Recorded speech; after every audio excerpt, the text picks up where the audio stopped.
ٹھکانہ دے دیا وَوَجَدَكَ ضَالًّا فَهَدَىٰ۔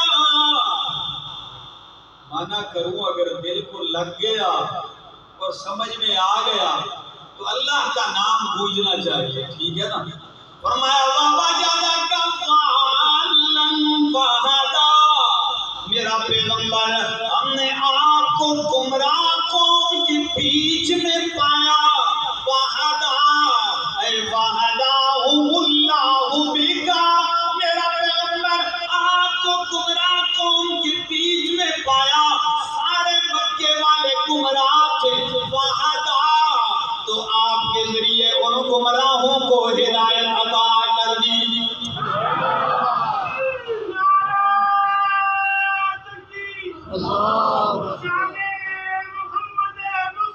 زندہ پیغمبر کبھی گمراہ نہیں ہو سکتے، مانا کیا ہے؟ ہم نے آپ کو گمراہ قوم کے بیچ میں پایا، فَهَدَىٰ آپ کے ذریعے ان کو ہدایت دے دی۔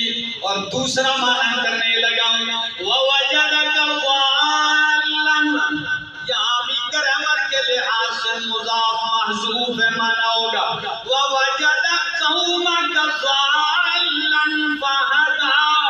میرا پاک پیغمبر اب نے آپ کی قوم کو گمراہ پایا، پوری قوم گمراہ تھی، فَهَدَىٰ لیکن میں نے آپ کو گمراہ ہونے نہیں دیا، ہدایت پہ رکھا۔ قوم ساری گمراہ تھی لیکن فَهَدَىٰ آپ کو بھٹکنے نہیں دیا۔ تو آیت میں معنی کرنے لگا وَمَا كُنتَ تَدْرِي مَا الْكِتَابُ وَلَا الْإِيمَانُ۔